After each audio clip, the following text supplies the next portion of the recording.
Y tribe of Dan is not in Revelation? दान ये जो गोत्र है वो प्रकाशित वाक्य में क्यों नहीं है? ये एक भाई का प्रश्न है। तो इसका मैं बहुत ही शॉर्ट आंसर में देना चाहूंगा। शॉर्ट आंसर ये है कि अगर से देखो, बाइबल डायरेक्टली ये एक्सप्लेन नहीं कर रही कि प्रकाशित वाक्य में दान गोत्रों को क्यों ऐड नहीं किया गया है बाकी गोत्रों के साथ, जब वो लिस्ट दिया जा रहा है 1,44,000 का। तो बाइबल डायरेक्टली आंसर नहीं कर रही कि दान ने ये किया जिसके वजह से उसको हमने लिस्ट से हटा दिया। लेकिन जब हम बाइबल को पढ़ते हैं तो बाइबल का जो कॉन्टेक्स्ट है हमें कुछ हिंट देता है, हिंट नहीं मतलब स्ट्रॉन्ग रीजन भी देता है कि क्यों दान को जो है वहां लिस्ट से दान को जो है वो लिस्ट से क्यों हटाया गया होगा। अगर आप पढ़ेंगे जजेस यानी कि न्यायों की पुस्तक में 18 अध्याय में वचन 30 और 31 को निकाल के हम लोग पढ़ते हैं। There the Danites set up for themselves the idol, and Jonathan son of Gershon the son of Moses and his sons were priests for the tribe of Dan until the time of captivity of the land. They continued to use the idol Micah had made all the time the house of God was in Shiloh.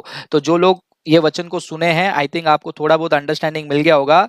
One of the primary reasons why Dan was not involved or not added in the list in the revelation। Hindi में मैं open करके एक बार पढ़ लेता हूं, आप बने रहिए। हिंदी बाइबल,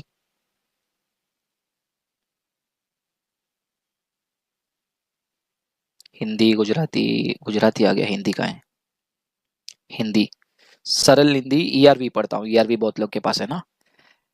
न्यायों की पुस्तक 18 अध्याय वचन 30 से लेकर 31। दान के परिवार समूह के लोगों ने दान नगर में मूर्तियों की स्थापना की।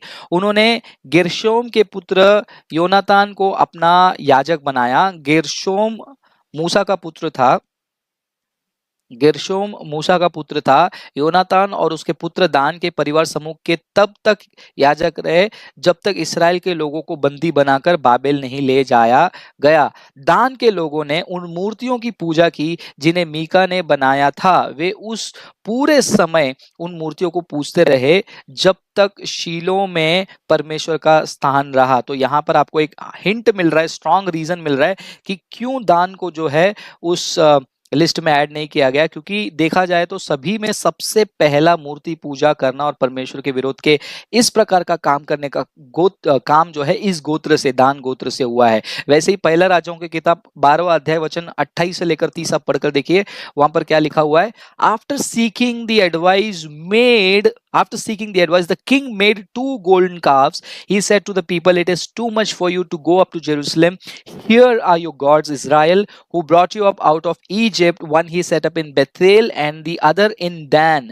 And this thing became a sin. The people came to worship the one at Bethel and went as far as Dan to worship the other. यहाँ पर भी आपको वही चीज देखने मिल रहा है कि इस प्रकार दान गोत्र के लोग ये मूर्ति पूजा को जो है बढ़ावा दे रहे थे। मैं डायरेक्टली 30th वर्ष पढ़ता हूँ हिंदी में, पहला राजा 12 का। किंतु यह बहुत बड़ा पाप था। इसराइल के लोगों ने बेतेल और दान नगरों की यात्रा बछड़ों की पूजा करने के लिए की। मतलब ये दान का जो नगर था वहां पर किस प्रकार की पूजा हो रही थी जिसके लिए इसराइल के लोग भी वहां पर जा रहे हैं। ये इसराइल के लोगों को, बाकी लोगों को भी मिसलीड कर रहे हैं। They were the first tribe to fall into the idol worship. One of the strongest, one of the main reason क्यों उनको उस 1,44,000 के उस गोत्र के लिस्ट में ऐड नहीं किया गया था।